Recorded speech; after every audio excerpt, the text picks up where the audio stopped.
Halo semua, selamat datang di sesi pemaparan materi kita kali ini. Hari ini kita bakal langsung membedah sebuah fondasi yang benar-benar krusial buat para calon yuris, yaitu tentang subjek hukum dalam ranah hukum perdata. Nah, materi yang kita bahas ini disusun khusus berdasarkan pemaparan akademik yang sangat komprehensif dari Bapak Dr. Heru Yudi Kurniawan dan Bapak M. Fajrin. Beliau-beliau ini adalah dosen dari Fakultas Hukum Universitas Muhammadiyah Pontianak. So, langsung aja kita mulai ya. Untuk agenda hari ini kita punya 5 poin utama. Kita mulai dari pengantar hukum perdata, terus masuk ke konsep dasar subjek hukum, lanjut ngebahas manusia sebagai subjek hukum, eksistensi badan hukum, dan pastinya ditutup dengan daftar pustaka. Oke, kita masuk ke bagian pertama, pengantar hukum perdata, pengenalan hukum privat. Sebelum kita bicara soal siapa pelakunya, kita harus tahu dulu arenanya kan? Nah, apa sih sebenarnya hukum perdata itu? Kalau kita merujuk ke pakar seperti Prof. Subekti dan Prof. Sudikno Mertokusumo, intinya begini. Hukum perdata itu adalah aturan yang fokus ngurusin hubungan privat. Ini tentang hak dan kewajiban antar individu di dalam masyarakat atau keluarga. Jadi benar-benar murni urusan kepentingan pribadi ya, bukan urusan negara atau ketatanegaraan. Kalau kita lihat ruang lingkupnya, ini luas banget loh, mulai dari hukum perorangan, keluarga, benda, sampai waris. Dan jujur aja, menguasai ruang lingkup ini bukan sekedar buat dapat nilai A di mata kuliah, tapi ini skill mutlak. Kenapa? Karena ini bakal jadi bekal utama Anda buat bedah kasus-kasus rumit di dunia nyata nanti. Bahkan sangat relevan sama dinamika transaksi yang Anda lakuin sehari-hari. Lanjut ke bagian kedua. Konsep dasar subjek hukum, alias siapa sih pemegang hak ini sebenarnya? Di arena hukum perdata yang luas tadi, pasti ada dong yang main di dalamnya. Siapa yang berhak pegang hak dan jalanin kewajiban? Itulah yang kita sebut sebagai subjek hukum. Simpelnya, subjek hukum adalah pendukung hak. Ini berarti segala sesuatu yang diakui oleh hukum punya kuasa atau wewenang untuk pegang hak dan kewajiban. Istilah akademisnya itu Rechtsbevoegdheid. Bayangin aja, tanpa status sebagai subjek hukum, eksistensi Anda secara perdata itu nggak diakui dan Anda nggak bakal bisa ikut serta dalam lalu lintas hukum apapun. Biar makin jelas, kita pinjam pernyataan lugas dari Prof. Subekti. Beliau bilang, di dalam hukum, kata orang atau person itu secara absolut berarti pembawa hak. Ini semacam fondasinya. Person ini ibarat kendaraan utamanya, supaya hak dan kewajiban perdata itu bisa hidup, dipertahankan, dan pastinya bisa diwujudkan. Masuk ke bagian ketiga. Manusia sebagai subjek hukum atau yang sering disebut pribadi kodrati. Tentu aja, wujud subjek hukum yang paling obvious, ya kita ini, manusia. Waktu kita bahas manusia dari kacamata hukum, kita masuk ke area yang namanya hukum orang atau Personenrecht. Menurut teori dari Salim H.S., cakupannya ini detail banget.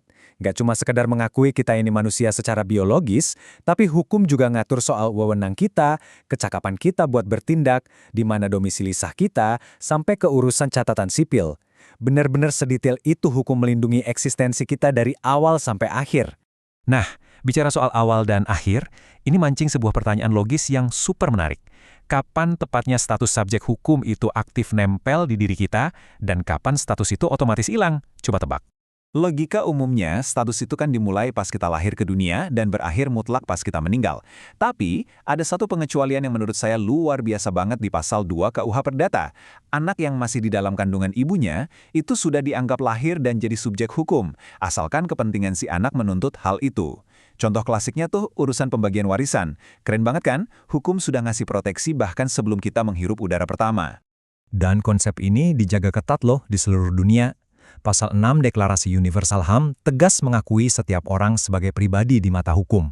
Dulu banget di masa lalu, ada konsep ngeri yang namanya Burgerlijk dood alias kematian perdata, di mana hak hukum seseorang bisa dicabut total sampai dia dianggap kayak barang mati atau budak. Hari ini, hal kayak gitu sama sekali nggak dibenarkan. Semua orang punya kesetaraan mutlak di hadapan hukum, nggak ada tawar-menawar. Sekarang kita geser ke bagian keempat. Eksistensi badan hukum atau Rechtsperson dalam lalu lintas hukum. Manusia emang aktor utama, tapi bukan satu-satunya. Pernah mikir nggak gimana caranya perusahaan raksasa bisa digugat di pengadilan atau gimana sebuah yayasan bisa beli gedung? Nah, disinilah hukum nyiptain sebuah fiksi yang legal. Prof. Subekti ngejelasin kalau badan hukum itu adalah entitas ciptaan yang punya hak dan bisa ngelakuin perbuatan hukum persis kayak manusia. Mereka punya kekayaan sendiri yang terpisah, bisa ngugugat dan bisa digugat. Cuma bedanya, karena mereka nggak punya fisik, mereka geraknya lewat perantara, yaitu para pengurusnya. Kalau kita sandingin nih antara pribadi kodrati dan badan hukum, bedanya kelihatan jelas. Pribadi kodrati itu kita, manusia berdaging yang punya hak bawaan dari lahir. Sementara badan hukum, itu murni diciptakan oleh hukum dan biasanya buat tujuan-tujuan yang sangat spesifik. Contoh yang sering kita lihat tiap hari ya, PT, yayasan, atau koperasi. Biarpun asal-usulnya beda jauh, dua-duanya ini sama-sama valid dan sah bertindak sebagai subjek hukum perdata.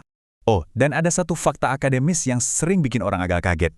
Pemerintah kita itu ternyata juga bertindak sebagai subjek hukum perdata loh. Pasal 1653 KUH Perdata secara eksplisit ngakuin negara atau pemerintah sebagai badan hukum. Artinya apa?